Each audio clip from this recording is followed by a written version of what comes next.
Welcome to Kevin Deal Photography, where I take you on my journey through photography. On today's episode, we're going to be doing an in-depth review of the Fuji X100VI.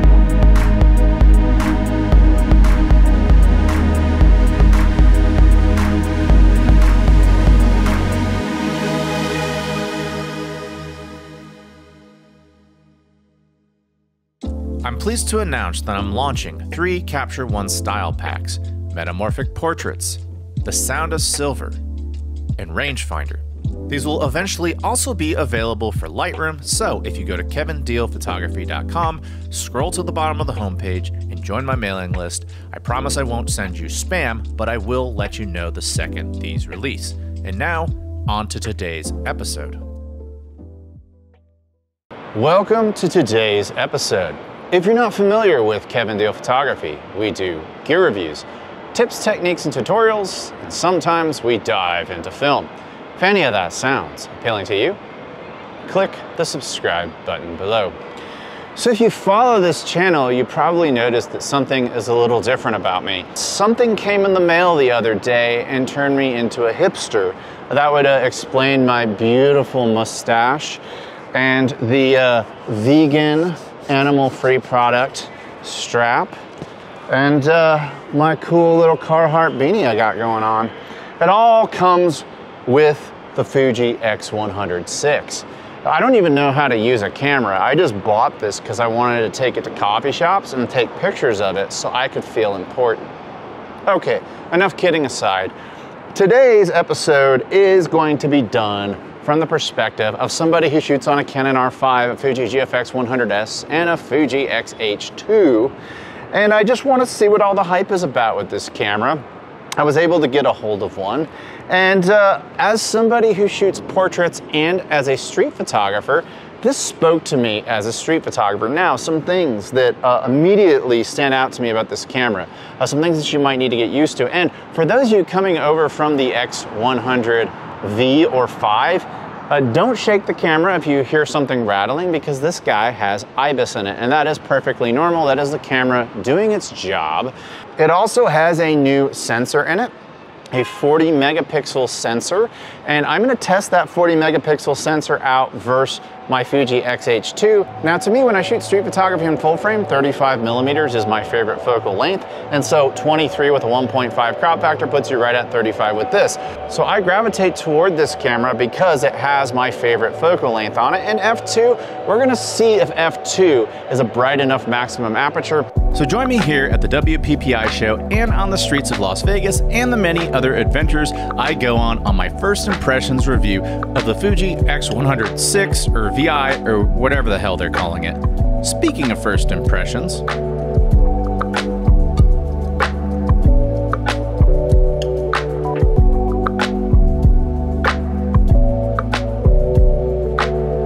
what you're seeing here are some of my very first images I took with the X100VI. I just took delivery of it right before I went out of town to the WPPI show.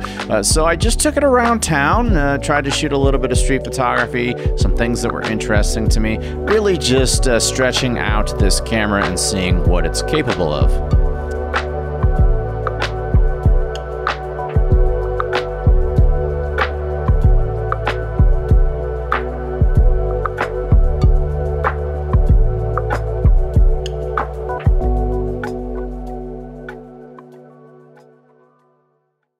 One of the things that stood out to me right off the bat was that it uses a leaf shutter. Now, I use leaf shutters with my interchangeable medium format film cameras, and there are some advantages to leaf shutters, especially when using flash. It allows you more flexibility. But what I wasn't prepared for was how quiet the leaf shutter was.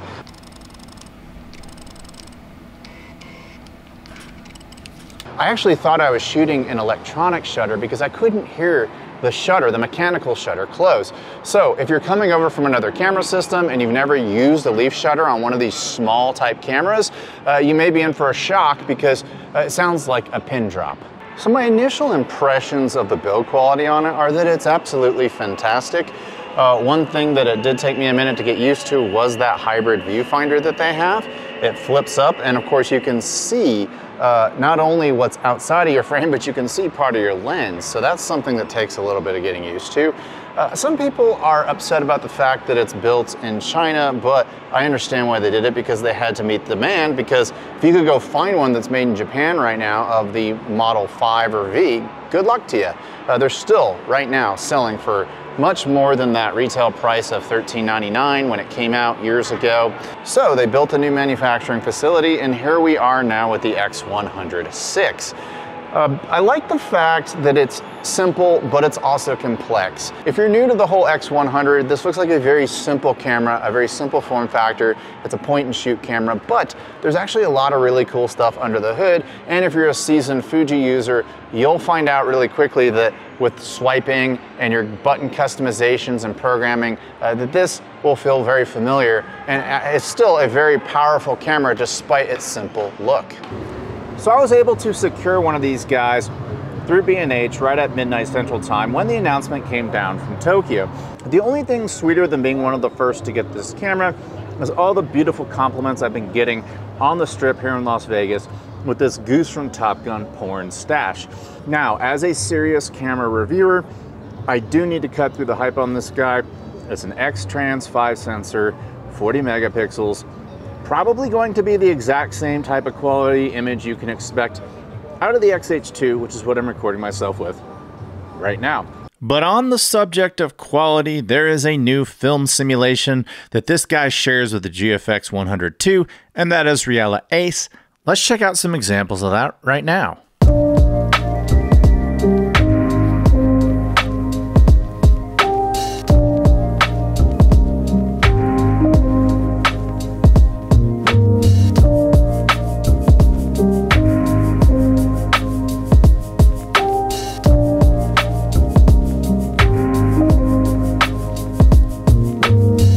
Its color profile is very similar to Provia, except it's a little softer in the shadows, but a little punchier in the mids and the highs. So basically think of it as a punchier Provia.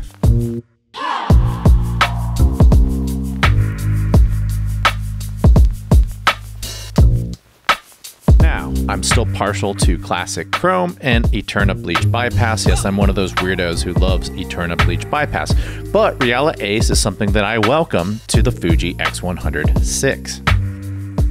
But let's go test this guy out in a more spirited street photography environment. Let's go to Fremont Street and see how this f2 maximum aperture holds up in darker environments.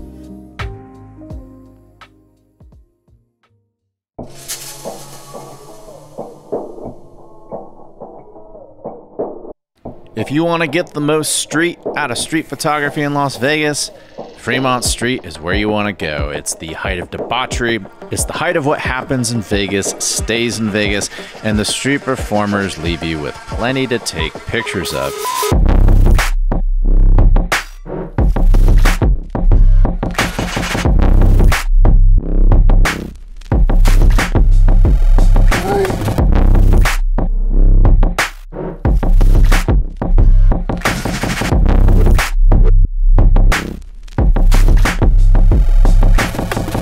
I decided to retire my Fu Manchu on a Tony the Tiger at a random CVS on the Strip, and I long lost my Goose from Top Gun porn stash, so I graduated up to a stash that everybody on Fremont Street could appreciate in the form of a Hulk Hogan mustache.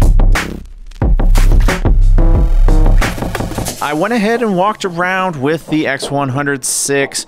That maximum ISO of 12,800 was absolutely tested, and I think that for a crop sensor, when you look at these files, I think it did an okay job. I mean, you know, it's a crop sensor, and of course, if you are bothered by noise, you can use noise reduction software. Now, I did use the built-in ND filters in combination with IBIS, and I was actually surprised that I could handhold shots at up to a second with this guy, and they were pretty sharp, as you can see right here out in front of the Golden Nugget. Now, when you zoom in, it is a little bit shaky, but if you're looking at it at Instagram distances, nobody's gonna tell the difference.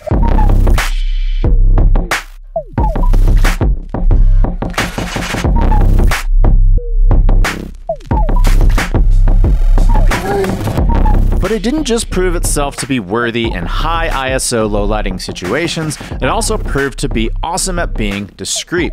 I took it to the Neon Museum, where I didn't realize you couldn't take cameras, and I had it put away. Everybody was taking pictures with their iPhones, so I pulled out my small camera and took pictures for quite a long period of time before one of the staff members caught on and saw I was shooting with a quote-unquote professional camera. So it was discreet enough to where I got several shots before I got yelled at. So in terms of being discreet, I would say that this camera passes with flying colors.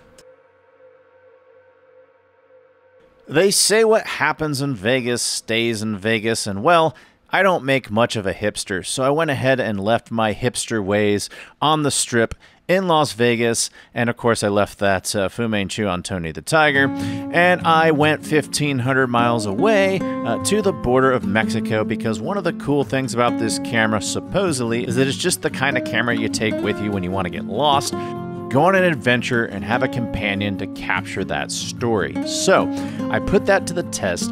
I drove to a small border town on the Texas-Mexico border called Roma, Texas, and I went ahead and took my X100VI around the old historic downtown.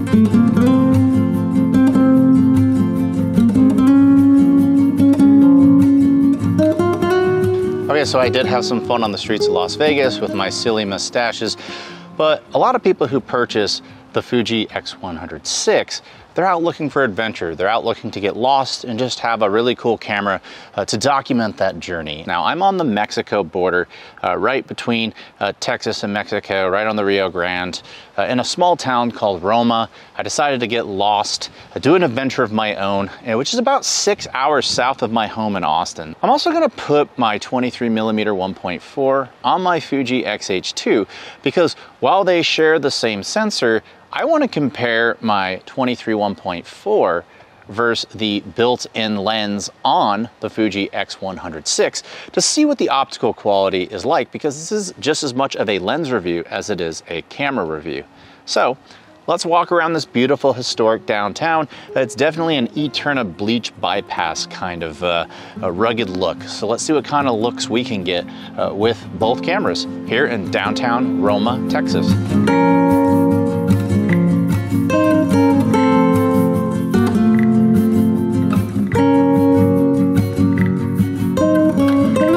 So as I conducted my test between the X100VI with its built-in lens and the 23 1.4 on my X-H2, it became really obvious to me that that fixed lens on the X100VI is a fine lens. That being said, when I took my files into Capture One and I put them side by side, that extra glass of that 23 1.4 unsurprisingly won out when you were zoomed in. That being said, when you viewed those X100VI files the way you're supposed to view them, I thought that they looked absolutely incredible.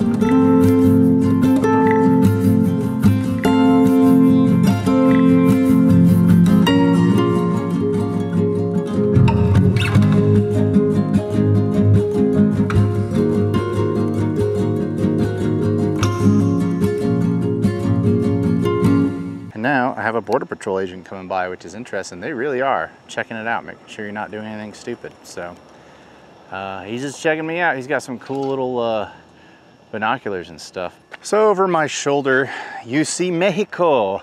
I am right on the border.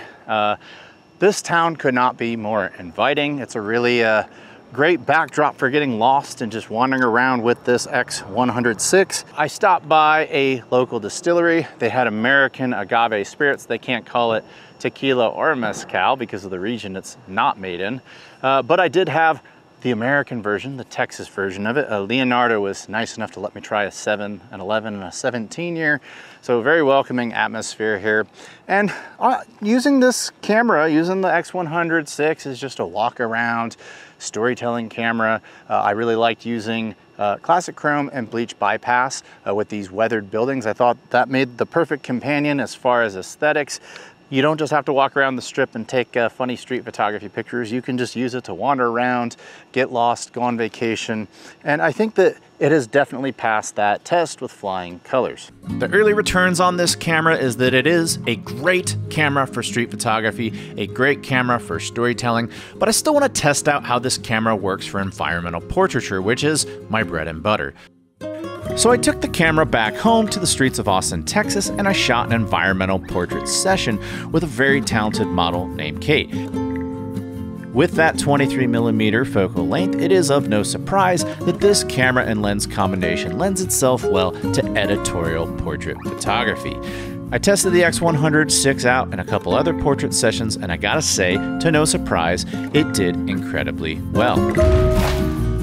The autofocus did a pretty good job. It locked on pretty well. Of course, there's only one lens that it has to work in conjunction with, but my miss rate wasn't too bad overall.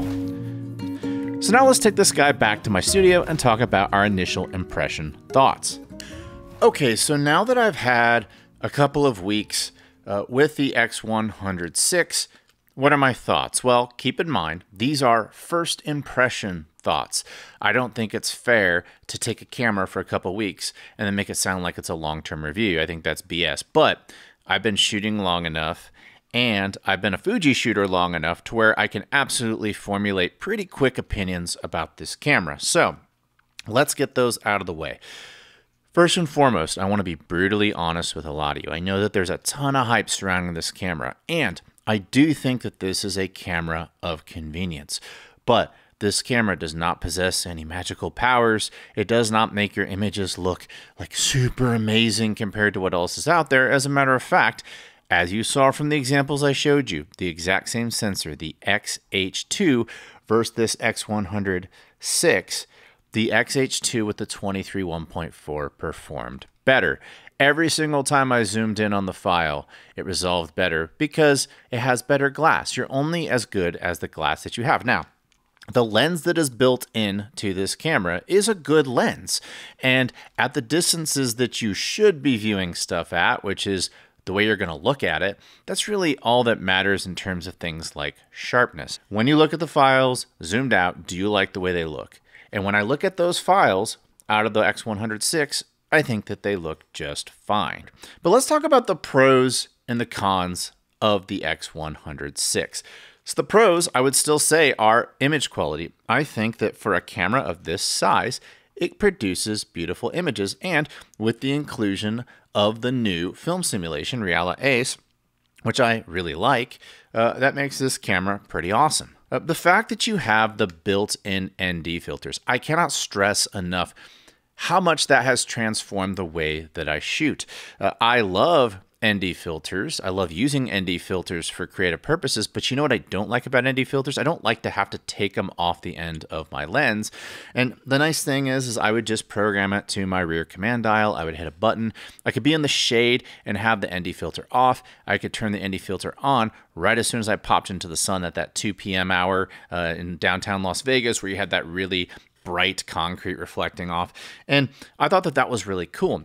Additionally, I like to shoot in a style where I like to freeze my scene, but maybe blur my motion. And so if I have a really beautiful setting that I want to be nice and sharp, I like to shoot it like a 15th of a second or an 1/8 of a second, and then turn that ND filter on, maybe stop down to f8, and you're able to get some fantastic results with this camera. And because that is compatible with the way I like to shoot, that makes this camera much more appealing to me. Additionally, the IBIS, the fact that I was able to hand hold shots for up to a second and have them look sharp, that is a game changer for street photography. The optical viewfinder, this is not something new to this system. It is new to me though, because this is my first X100 camera. Love the optical viewfinder. Love the fact that I can switch between EVF and optical. I can anticipate something coming through my shot. And frankly, I've been shooting on EVFs for over half a decade now, and I forgot what it's like to look at things in real time. And of course, when you shoot with your EVF, you have a couple millisecond delay, so you're never actually seeing what's happening in real time. There's always a tiny bit of latency.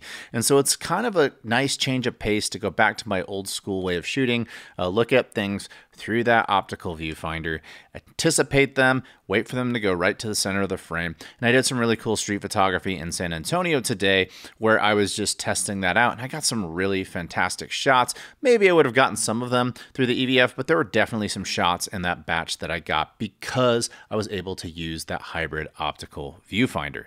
Another pro, flash. Isn't that cool? Yeah, I take that for granted, not having a flash sometimes, because I'm so used to using my pro photo lights, really beautiful strobes, and a lot of times I get lazy and I leave them at home and I don't want to use them. And then of course I find myself in a situation where it's like, oh man, I really like this beautiful sunset, and I want to light up my subject, and all I see is shadow. And so you play that game where it's like, okay, am I gonna like lift up the shadows and make it look like a really fake HDR photo, or do I just want to maybe turn on my flash real quick, hit them with a flash, and I'm good to go. And of course, the fact that this has a leaf shutter and it gives you a little bit more flexibility in terms of controlling your ambience versus your flash. That's one of the benefits of having a leaf shutter. I do like the fact that there is hidden power within this camera. When you look at this camera, it's quite simple, and you probably think, oh, I can't customize it that much, but most of the buttons you can do quite a few things with. You can pretty much customize any button to do anything the way you want to, whether you're coming over from the XT line and you want to use the dials, or maybe you're a PASM person and you just want to use the command dials, the front and rear command dials, to maybe have it shoot more like a Canon, a Sony, or a Nikon. You can absolutely do that. And so I'm going to put that under the pros because this camera is accommodating to pretty much any kind of photographer who comes over to it if they take the time to learn how to program the camera. All right, so we've talked about the pros of the camera. Now let's talk about some of the cons of the camera. And this is cons for some people, but not necessarily cons for everybody. This first one is debatable as to whether or not it's a con, but if you're buying this to be a content creator and take selfies of yourself and all that, this does not have the flippy screen that turns around. And frankly, 23mm is probably not wide enough for that anyway. I'd probably want something more like 16mm or 14mm for a selfie camera. But if you are purchasing this camera or looking to purchase this camera, it does not have the flippy screen, so you're just going to have to trust that it takes good pictures of you from that angle, despite the fact that it's probably a little too tight for that in the first place. I was disappointed to see that it uses that 2017 on-off switch that my Fuji X-T20 has. That gets bumped in my bag often. I arrive at my location and my camera's been on for 40-45 minutes. The only way to guarantee this won't happen is to transport the camera without the battery in it. One thing that took some getting used to with this camera, I don't necessarily know if I'd put it under the cons, but it could be under the cons when you start using this hybrid viewfinder, is you may have it in the optical viewfinder and see something that you like and go, ooh, I'm going to take a picture of it, and you turn your camera on and you take a picture, or it starts focus hunting and you're like, why is my camera focus hunting? It's probably because you left the damn cap on. And that's one of the things you're going to have to get used to, is that when you shoot through that optical viewfinder, you only see this window. You're seeing what's in this window. You're not seeing what you normally see in the EVF. So you could be like, okay, I'm gonna take a picture, and you're like, why isn't my camera taking a picture? It's because you left the damn cap on. I also said that the ND filters are a pro, and they are a pro, but another thing you'll have to get used to is sometimes you'll leave the ND filters on, and this is the type of camera that a lot of times I will be tempted to just leave it in auto ISO mode. It's that kind of camera. It's like, oh, I see something real quick, I want to take a picture of it, and I'll generally get a good shot of it. However, when you are in auto ISO mode and you have your ND filters on and you're not really paying attention to what's going on, and you end up in the shade or in something that's a little darker, during the day, the camera might go as high as 12,800 ISO. So you may take a picture of something at, golden hour, and then you go back and you look at it later and you're like, oh my God, that is super noisy. And it's because you're so into your scene, you're no longer into your camera settings, and you did something as simple as forgot to turn the ND filters off. And of course, you want those ND filters off when you want to let more light in. And if you have it in auto ISO, of course, the only way it'll let more light in is to increase the ISO, and sometimes that is beyond the threshold of what you want to see in terms of noise. So keep that in mind. For best practices, yes, they do have an ND icon in the upper left corner. However, it is something that has taken me a little bit of time to get used to, and it may take you time to get used to it as well. They put a 2.5 millimeter jack in here. I think that was just kind of a boneheaded move on the part of Fuji. You could absolutely fit a 3.5 millimeter jack right there. I don't know why they didn't just put a 3.5 millimeter jack there. Maybe they just wanted to remind you that you have a tiny camera. But the problem, of course, with that is now you have to carry an extra accessory around, because most lav systems, if you're going to record video with this, do not have 2.5. They have 3.5. So now you got to carry an adapter around, which kind of defeats the whole purpose of this camera, which is to shrink the size of your bag and not have so many things laying around. Speaking of accessories, something else that you need to think of that could be a con is when you buy third-party rings and these lens hoods, when you put them on, if you don't pay attention to the way you put the threading on, because it is threaded on both sides, you could turn the camera on and then all of a sudden you'd see it saying, oh, hey, the focusing system isn't working correctly, and it'll turn red. What's happening there is you took that little ring and you accidentally put it on backwards. And of course, the other thing, which will probably make you freak out, is you hear grinding as that focus motor starts working. So obviously, you don't want to do that. You don't want to wear out that focus motor. And I accidentally did that when I put on my third-party JJC lens hood. I put the ring on backwards. I heard the grinding. Within a second, I was like, okay, I installed it wrong. I turned it around. I was good to go. But do keep that in mind that, you know, this is a very customizable camera. A lot of its users will go out and purchase those Pro Mist filters or those Cinebloom filters, and then they'll put the ring on. And of course, in the manual, they're not going to tell you like, hey, if you buy this Moment Cinebloom filter and you got to put things on in a certain way. Just make sure you pay attention to what you're doing, and if you hear that grinding, just immediately turn it off and flip that ring around. It's still UHS 1. I haven't really run into any issues with that, but if we're being honest, for a $1,600 camera, I think they should have just made it UHS 2. Another thing people have been complaining about with this camera, I personally don't complain about it, and I don't think it's a problem at all, is that it does use that older battery, that small battery that you see right here. And I personally don't have a problem with it, because the whole reason I bought this camera is for it to be small. I'm not shooting sports where I'm going to hold down drive mode and take 1,000 pictures at once. I take one picture at a time. I compose it. I shoot this camera a lot like a film camera. So I don't really care about the small battery. As a matter of fact, I'm okay with the small battery.